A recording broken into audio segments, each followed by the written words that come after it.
Saya yakin sampai nanti ini sebelum pemilihan, kan pemilihan Februari ya. Ya.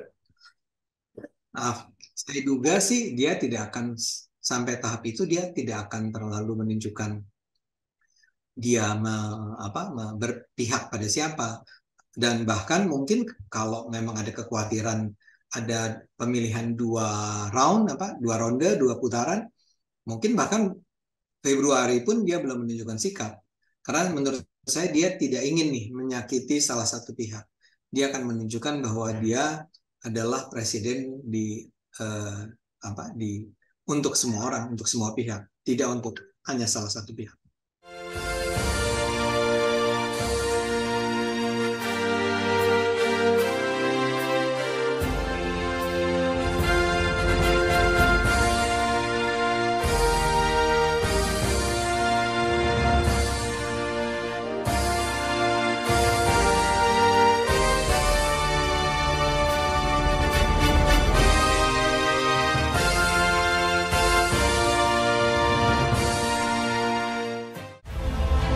Nama saya Bambang Sadono di kanal Inspirasi untuk Bangsa. Ini juga pertama kali nulis IPB sebenarnya sebelum ada perasaan koalisi.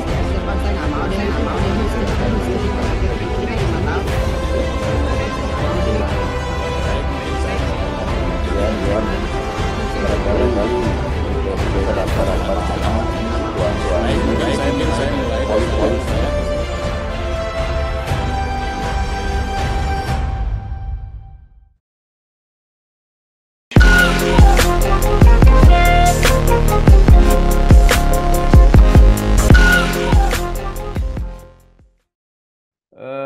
Pak Adian sudah direkam? Sudah ya. Oke. Assalamualaikum warahmatullahi wabarakatuh. Waalaikumsalam warahmatullahi wabarakatuh. Bersama saya Bambang Sadono di kanal Inspirasi untuk Bangsa. Mudah-mudahan kanal ini selalu bisa memberi inspirasi, motivasi, dan edukasi. Kami sedang mempersiapkan beberapa video wawancara dan kemungkinan juga akan kami bukukan dengan judul Legacy Jokowi. Karena banyak pihak sekarang sedang bertanya-tanya, berwacana, apakah ada legacy atau rekam jejak Presiden Jokowi yang hampir 10 tahun ini yang perlu dilanjutkan. Dan kalau ada yang tidak, apa alasannya? Misalnya seperti itu. Nah, saya sekarang sudah bersama dengan salah seorang narasumber kami, yaitu Dr. Ade Armando MSc, seorang pakar komunikasi, alumni Universitas Indonesia, dan mudah-mudahan bisa menjelaskan terutama rekam jejak Presiden Jokowi di bidang komunikasi politik.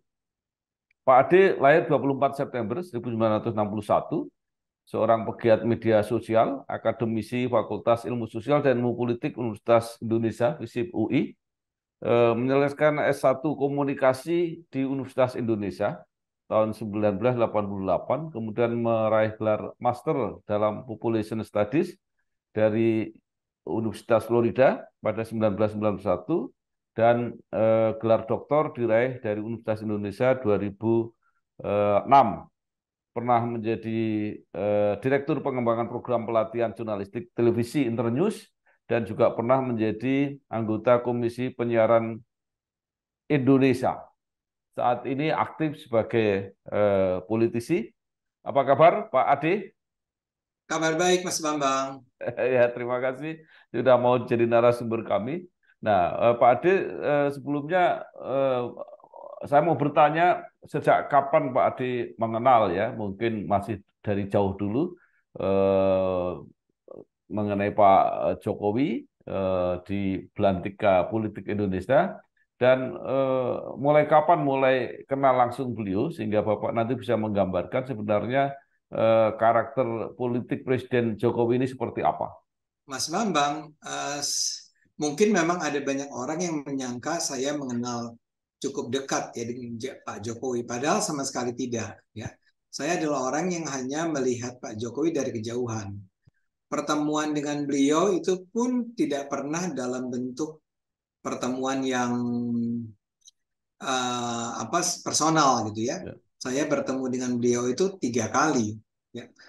Di tiga kali pertemuan itu saya bersama-sama dengan rombongan. Ya, saya adalah salah satu sendiri di antara ada minimal ada sekitar 10 orang gitu ya. Misalnya saja ketika kami audiensi kepada Pak Jokowi untuk menyampaikan aspirasi kami, di mana saya bisa aja mewakili kelompok para relawan Jokowi pernah gitu ya, tapi juga pernah oleh kelompok relawan Jokowi tapi dengan tujuan spesifik ketemu dengan Pak Jokowi itu untuk memperjuangkan salah satu ide. Jadi begitu pertemuan ada ketika saya bersama tim relawan Jokowi yang lain. Jadi setelah saya pikir-pikir barusan bisa dikatakan sebenarnya pertemuan saya hanyalah pertemuan di mana saya bersama-sama tim relawan di berbagai kesempatan bertemu dengan beliau dalam acara yang sebetulnya tidak personal. Sebetulnya tidak banyak yang saya bisa ceritakan tentang hubungan saya dengan Pak Jokowi.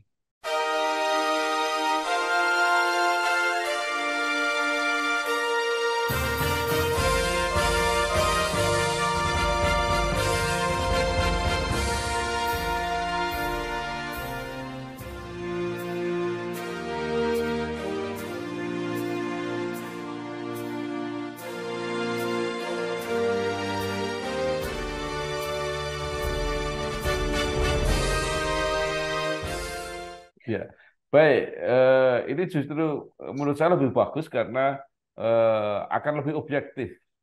Pak Ade melihat dari jarak jauh. Nah, sekarang yang banyak dipertanyakan adalah apa saja sih, terutama mungkin Bapak lebih banyak di bidang politik, terutama komunikasi politik, hal-hal istimewa atau hal-hal baik yang selama ini diperkenalkan oleh Pak Jokowi atau bahkan dilakukan oleh beliau. Nah, mungkin Pak Ade ada beberapa catatan. Silahkan, Pak. Ya.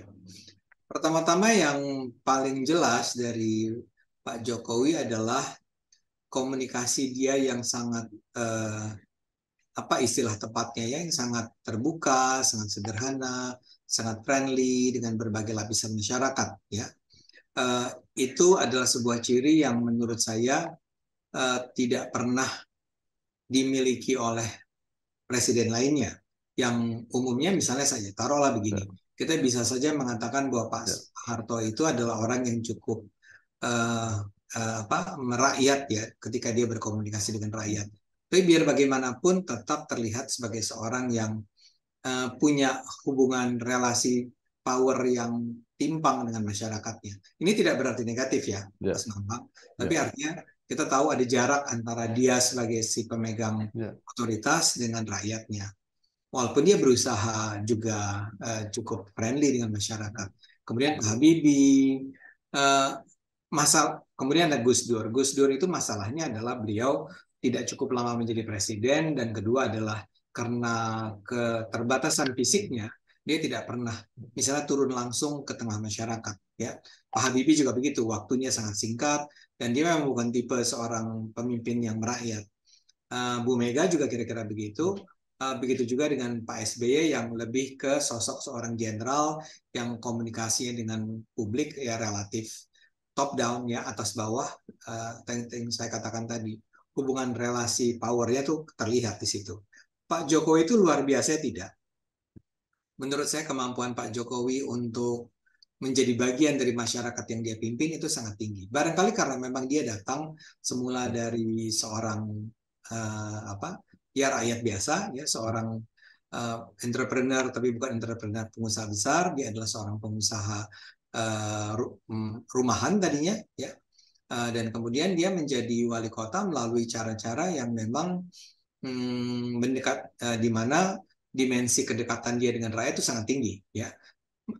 Rakyat kecil tuh sangat nyaman dengan Pak Jokowi. Rakyat kecil tidak melihat Jokowi sebagai seorang pemimpin yang berada jauh di atas sana, seorang elit yang berada jauh di atas sana. Nah, itu terus dia lakukan.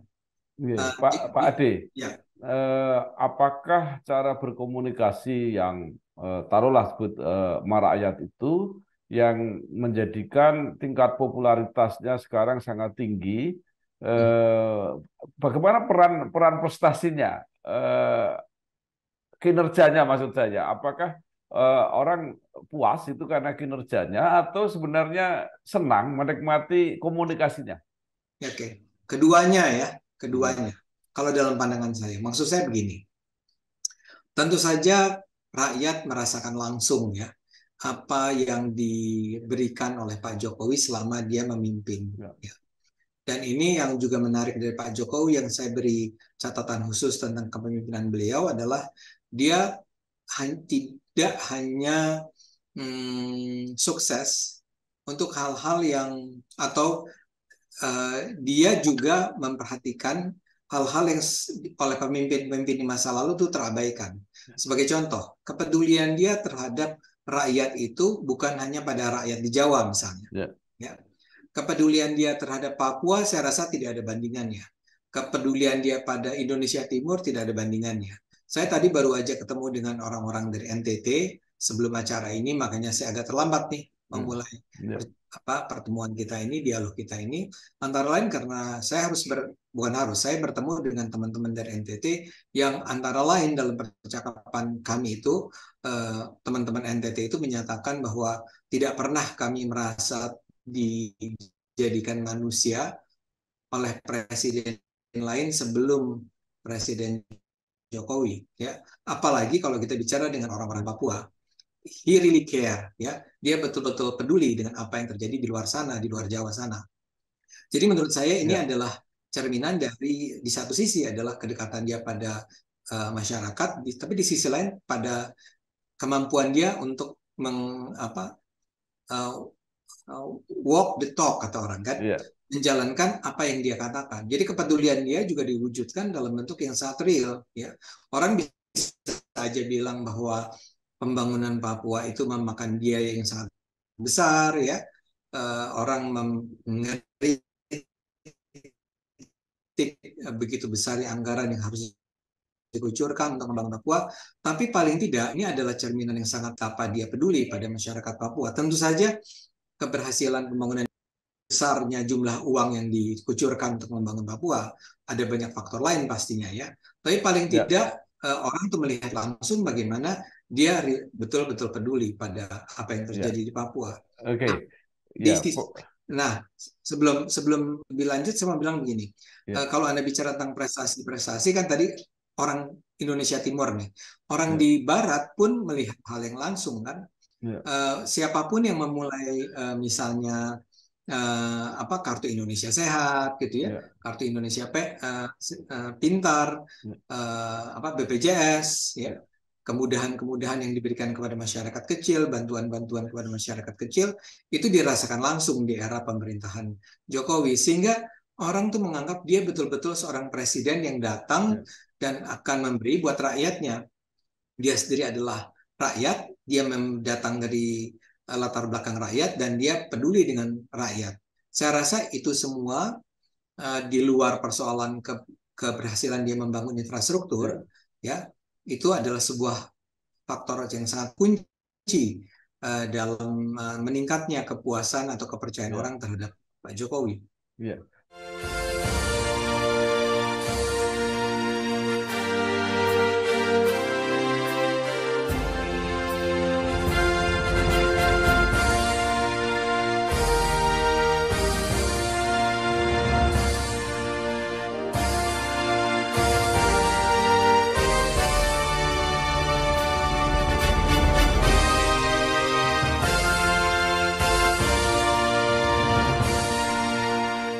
Pak Ade, sebagai pakar komunikasi ternyata bukan hanya Pak Ade, banyak yang menilai bahwa komunikasi politik, komunikasi kerakyatan Pak Jokowi dinilai berhasil. Nah, pertanyaan saya, apakah ini genuine gitu ya? Atau dulu kan pernah kalau kita melihat Pak Harto ya di awal-awal itu, kan Pak Harto kelihatan begitu pinter itu karena memang ada orang-orang pinter di sekelilingnya gitu ya. Ada yang ahli ekonomi, ahli budaya, ahli macam-macam. Tetapi setelah sekian tahun orang mengatakan bahwa memang Pak Harto itu rajin mencatat sehingga kemudian dia kelihatan menguasai masalah. Nah, pertanyaan untuk Pak Jokowi, ini di dalam berkomunikasi ini menurut Pak Ade ada nggak mentornya gitu kira-kira? Ini pertanyaan yang menarik saya rasa ya. Karena saya itu justru begini, saya pernah menyampaikan kritik terhadap komunikasi politik istana kepada masyarakat dalam pertemuan sebelum pemilu 2019. Ya. Saya bilang, Pak, kalau cara berkomunikasi politiknya, ingat nggak ada masa di mana juru bicaranya Ya, presiden itu salah-salah ngomong gitu ya. ya. Kalau begini terus, saya rasa Bapak nanti kehilangan popularitas. Jadi bangunlah komunikasi politik yang baik dengan masyarakat. Terus Pak Jokowi bilang, ya Anda lah yang bantu. Maksudnya bukan Anda tuh bukan saya ya. Ya. Tapi saya dan teman-teman itu yang ketika itu adalah para relawan yang membantu di media sosial, Ya. Yang aktif di media sosial itu yang dikatakan, kalianlah yang bantu saya. Kenapa Pak? Gitu kata kami ya. Wah, saya nggak bisa terlalu mengandalkan tim komunikasi di sini. Itu kata dia lah. Kasarnya begitu, walaupun barangkali tidak terlalu persis seperti itu. Ya. Poin saya adalah bahwa kelihatannya justru cara dia berkomunikasi dengan rakyat ini genuine datang dari dirinya. Ya, dia memang punya kemampuan seperti itu. Makanya dia tidak terlalu risau tuh dengan ketidakfasihan dia dalam berbahasa Inggris gitu kan. Tapi yang lebih penting buat dia adalah ya substansi ya. Kadang-kadang kan dia bikin kesalahan ketika di kontak oleh wartawan asing, dan beberapa kali saya lihat ada videonya yang menunjukkan betapa secara gramatikal bahasa Inggrisnya buruk gitu ya. But he doesn't care gitu lah. He did not care. Dia nggak peduli aja gitu ya. Karena saya yakin memang buat dia bukan itu yang penting. Jadi saya tidak melihat sih, Mas Bambang, ada tim komunikasi di belakangnya yang membantu mengarahkan dia untuk berkomunikasi dengan masyarakat ya. Ini agak beda dengan kayak Pak Prabowo sekarang kan. Pak Prabowo itu menurut saya itu tim komunikasinya kerja keras dan sukses. Nah kalau Pak Jokowi, saya rasa mayoritas atau persentase terbesar dari keberhasilan dia berkomunikasi dengan masyarakat itu datang dari dirinya sendiri karena kemampuan dia untuk berkomunikasi dengan publik ya. Tapi bahwa di sekitarnya ada orang-orang pintar yang mensuplai dia dengan data itu jelas ya. Tentu aja dia tidak mungkin menjadi orang sepintar seperti yang kita lihat sekarang ini. Pasti ada orang-orang yang menyampaikan data-data terbaik. Tapi yang penting adalah dia bicara secara sangat impresif kepada publiknya dan juga kepada publik internasional. Ya. Orang tuh mengagumi dia karena substansi dari apa yang dia katakan itu memang meyakinkan. Jadi misalnya kayak dia, salah satu achievement dia yang menurut saya harus dipuji adalah hilirisasi ya. Itu kan luar biasa menurut saya. Hilirisasi itu seorang presiden yang dengan sangat berani mengatakan I don't care kepada publik, kepada negara-negara barat yang sangat marah ketika Pak Jokowi menerapkan kebijakan hilirisasi itu yang pasti sangat merugikan kepentingan negara-negara barat. Toh dia melakukannya dan dia menjelaskannya dengan sangat baik ya. Dan dia datang ke forum-forum internasional, bertemu dengan para pemimpin internasional dengan sikap yang sangat firm, sangat tegas, sangat ya saya tidak peduli kalau Anda nggak setuju dengan saya atau tidak, kira-kira gitu ya. Tapi sikap negara kami adalah semacam ini. Nah, tentu aja untuk bisa seimpresif itu tentu ada ya tim di belakang dia yang menyertai data. Tapi kalau cara berkomunikasi, saya sih rada yakin dia melakukannya walaupun pasti tetap dibantu, tapi itu genuine datang dari dirinya sendiri dan itu hebat.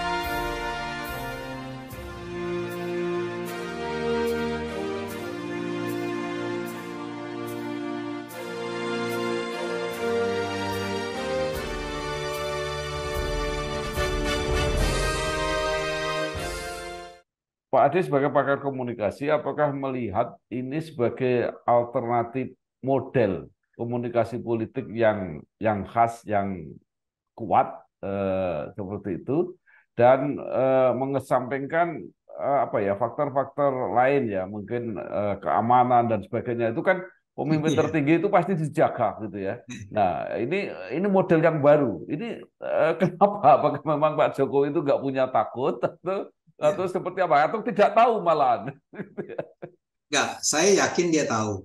Ya, Tapi dia berusaha meyakinkan orang-orang di sekitarnya ya, bahwa mereka tidak perlu terlalu khawatir dengan keselamatan dirinya.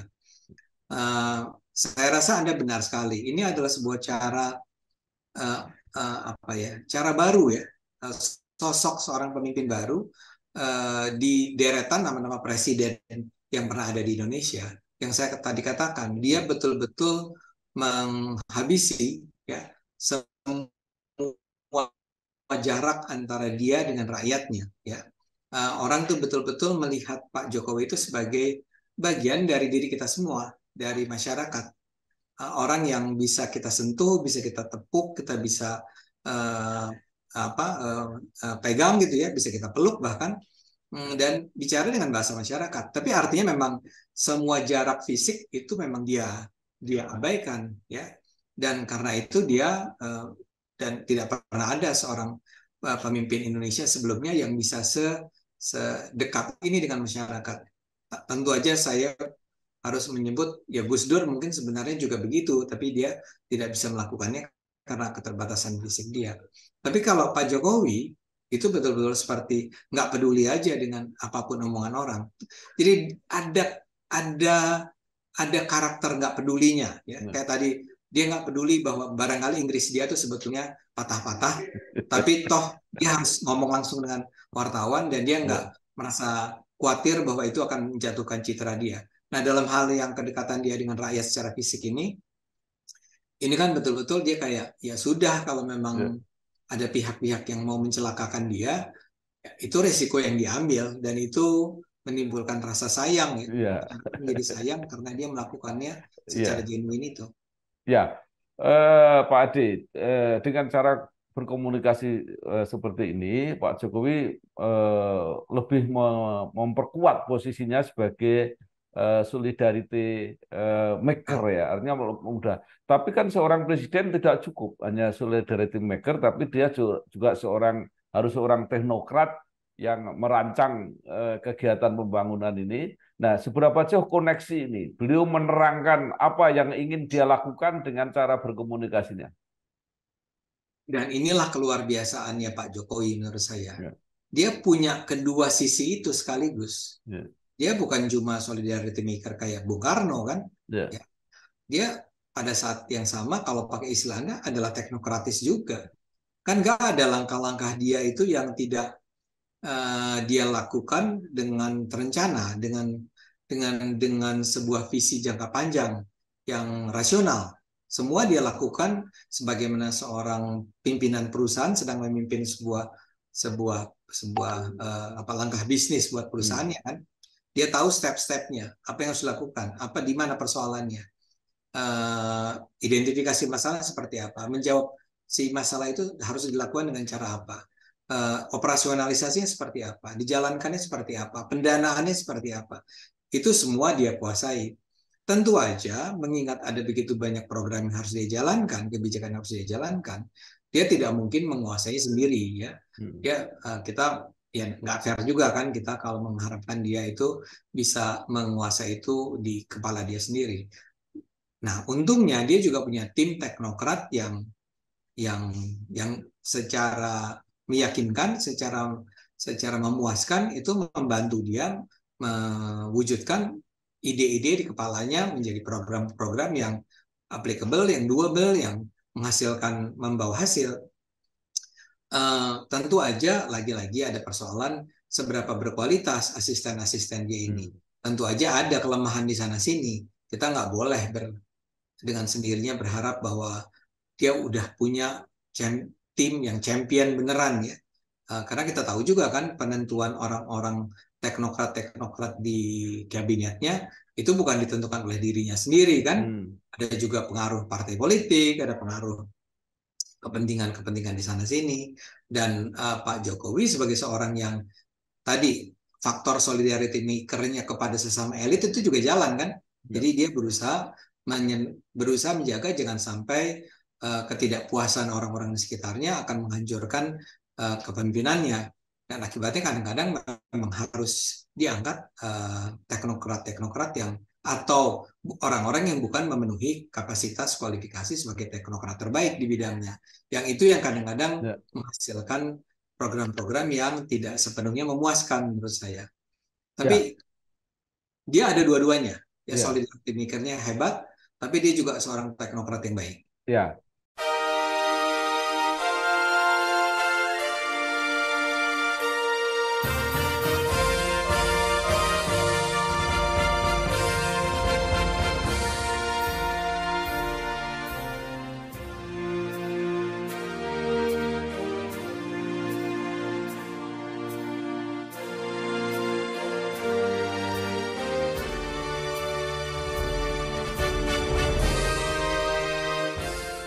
Pak Ade tadi menyebut bahwa Pak Jokowi juga dibantu oleh para pengambil kebijakan lah di bidangnya masing-masing, para menteri misalnya yang bidang-bidang tertentu yang cukup menonjol. Nah, mungkin Pak Ade bisa sebutkan, kalau saya misalnya ada menteri PU di infrastruktur, ada menteri luar negeri yang menurut saya luar biasa dalam membangun hubungan internasional.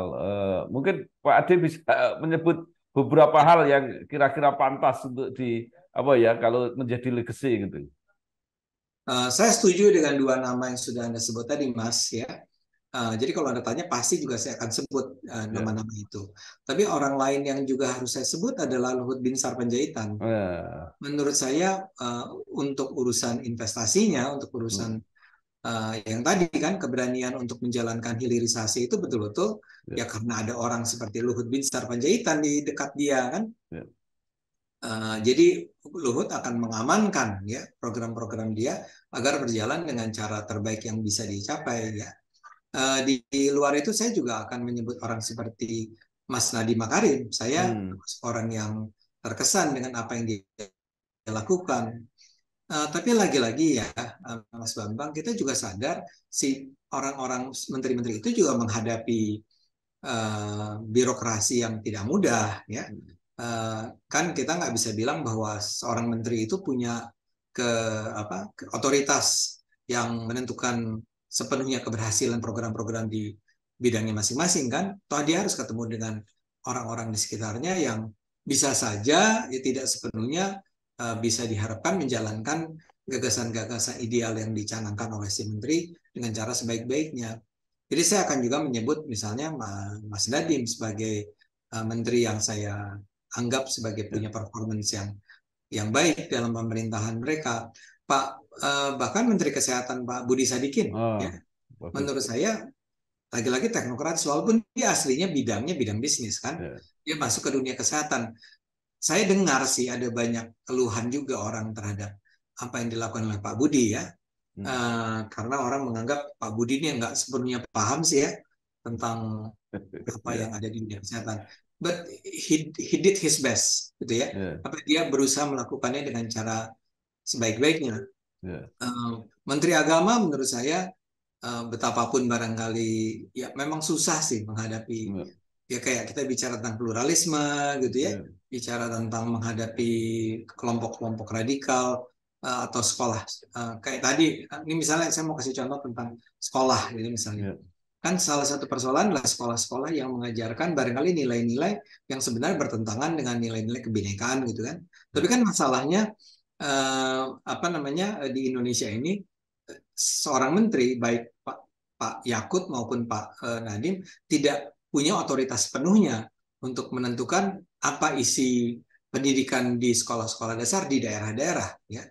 Otonomi daerah kita juga harus disebut nih, Mas Bambang, sebagai hal yang menghambat keberhasilan program-program mereka. Iya, Pak Ade, sekarang ke depan. Jadi kalau melihat apa yang dilakukan Pak Jokowi dan cara-cara berkomunikasinya, apakah Presiden mendatang harus mempunyai kualifikasi atau kapasitas yang mirip-mirip lah dengan Pak Jokowi menurut Pak Ade? Kalau saya wajib orang itu harus bisa melanjutkan apa yang sudah dimulai oleh Pak Jokowi. Ya, apakah itu berarti orang yang harus mirip-mirip ya?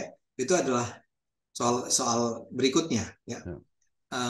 barangkali dia tidak semerakyat seperti Pak Jokowi, Ya, ya nggak bisa disalahkan. Tapi yang ya, penting adalah apa yang dilakukan oleh Pak Jokowi dalam 10 tahun kepemimpinannya itu betul-betul luar biasa mengubah Indonesia. Jadi kalau sekarang kita bicara tentang Indonesia itu akan mencapai negara the big five negara ya, dalam tahun berapa orang bilang ya, ya, 2045 barangkali atau ya, sebelumnya bahkan, ya. itu kan dengan asumsi kepemimpinan yang ada itu seperti Pak Jokowi ya, dengan keberaniannya, dengan oh ya juga harus disebut nih bagaimana Pak Jokowi itu bersih dari indikasi korupsi. Jadi bersihnya itu dari indikasi korupsi loh, Jokowi dan keluarganya ya. Bahwa kabinetnya masih banyak diwarnai dengan korupsi adalah soal berikutnya ya. Tapi beliaunya sendiri adalah seorang pemimpin yang memberi teladan tentang kebersihan dirinya dalam korupsi. Nah ini jadi kualitas dirinya, program-programnya itu kalau bisa dijalankan secara terus-menerus, baik oleh orang yang seperti dia atau bukan, itu yang akan menjadikan Indonesia sebagai negara dengan tingkat kesejahteraan tinggi seperti yang saya katakan itu. Jadi policy-nya udah benar, belum sempurna, tinggal dibenarin dan dilanjutkan. Ya, memang menjadi celaka kalau penggantinya adalah orang yang misalnya tidak setuju dengan polisi-polisinya Pak Jokowi terus mengubahnya. Nah itu kita mungkin kita udah maju melangkah dua langkah, mundur lagi satu, atau paling parah kita udah maju melangkah dua, mundurnya 3 langkah gitu kan. Iya. Nah ini yang harus kita jaga bersama-sama. Makanya Iya. menjadi penting siapa yang menjadi presiden Iya. penggantinya Pak Jokowi. Baik, iya.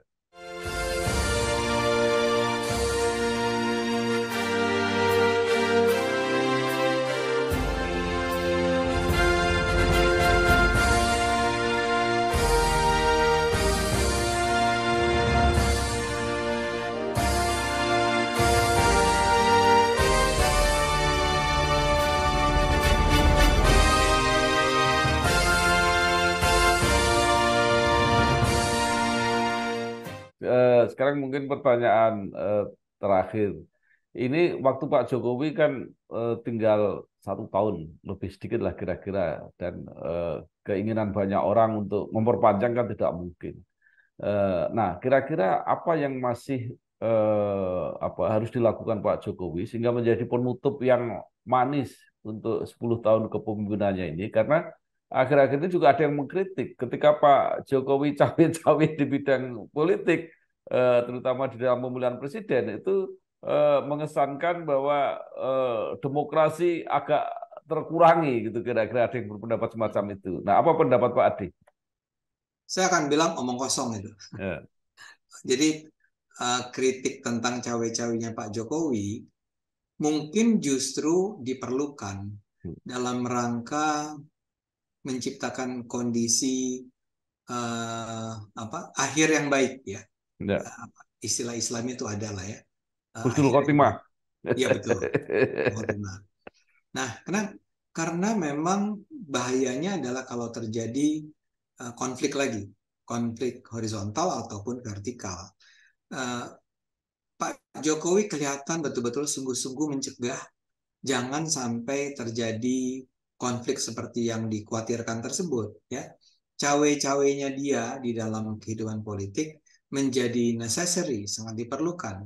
Karena Pak Jokowi ini adalah orang yang tadi kan dikagumi, yang dipercaya oleh 80% masyarakat Indonesia. Jadi kalau dia yang terlibat dalam menjaga agar jangan sampai terjadi konflik yang tidak diperlukan ya menjelang akhir kekuasaannya, maka saya yakin orang merasa bahwa keterlibatan itu atau intervensi itu atau cawe-cawe itu adalah sesuatu yang justru dibutuhkan ya.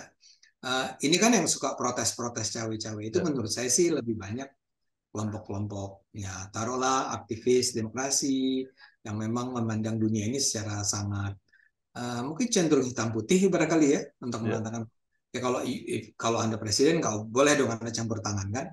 Tapi kan kalau saya sih akan melihat kalau campur tangannya itu dalam rangka kebaikan kenapa tidak ya. Dan ini sebelum saya lupa nih karena Anda bilang sudah mau diakhiri. ada satu legacy dari Pak Ya. Jokowi yang penting. Legasinya dalam hal demokrasi. Legasinya dalam hal kebebasan berekspresi, berpikir, berbicara, ya. Yang menurut saya dia wujudkan dengan sangat mengagumkan, ya. Ya. Bagaimana Pak Jokowi itu berusaha mengubah Undang-Undang ITE, menurut saya salah satu contoh yang terbaik. Ya. Ya. Dia berulang kali mengatakan bahwa kalau Undang-Undang ITE ini ternyata menimbulkan masalah, menjatuhkan korban, ya perbaikilah. Dia nggak menyalahkan Undang-Undang ITE-nya, tapi dia bilang kalau sampai ini ternyata dianggap sebagai sesuatu yang tidak. Ya. Saya mau menambah satu lagi yang menurut saya menarik. Akhir-akhir ini ada kandidat-kandidat presiden yang sama-sama menggunakan Pak Jokowi sebagai ikon. Nah, menurut Pak Adi sebagai pakar komunikasi, itu sebaiknya Pak Jokowi bersikap seperti apa? Nah, dalam hal ini pertama, menurut saya sangat logis. Ya. Paling tidak dua orang, ya, Pak Prabowo dan Pak Ganjar. Kan kalau Pak Anies kan udah mungkin karena saking dia membangun brand sebagai oposisi bagi Pak Jokowi, ya nggak mungkin lah dia mengangkat nama, melekatkan dirinya pada Jokowi. Tapi yang dua ini kan sama-sama punya hubungan dekat, ya, sama Pak Jokowi.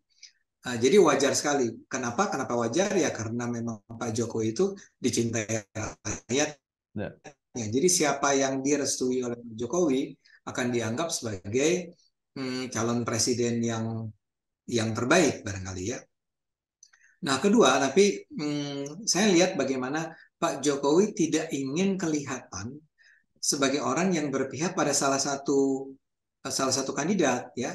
Dan saya rasa itu lahir lagi-lagi dari keinginan dia, harapan dia bahwa di akhir ini tidak terjadi konflik yang sedemikian runcingnya misalnya, sehingga menghabisi peluang atau merusak apa yang sudah dibangun selama ini.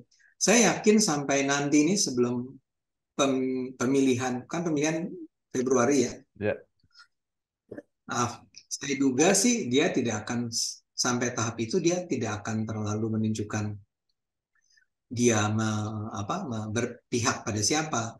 Dan bahkan mungkin kalau memang ada kekhawatiran ada pemilihan dua ronde, dua putaran, mungkin bahkan Februari pun dia belum menunjukkan sikap.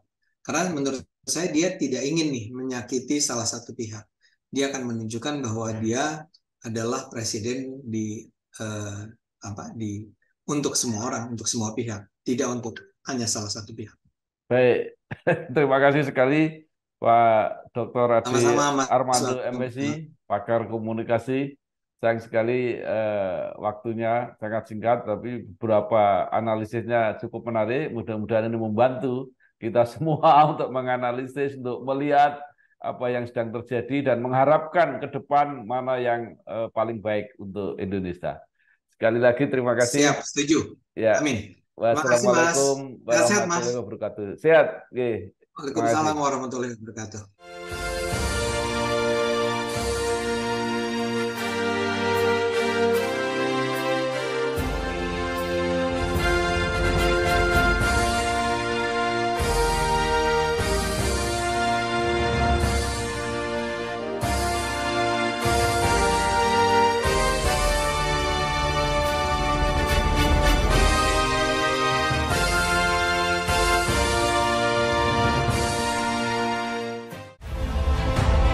Saya Bambang Sabono di kanal Inspirasi untuk Bangsa. Ini juga pertama kali dari CPD sebenarnya sebelum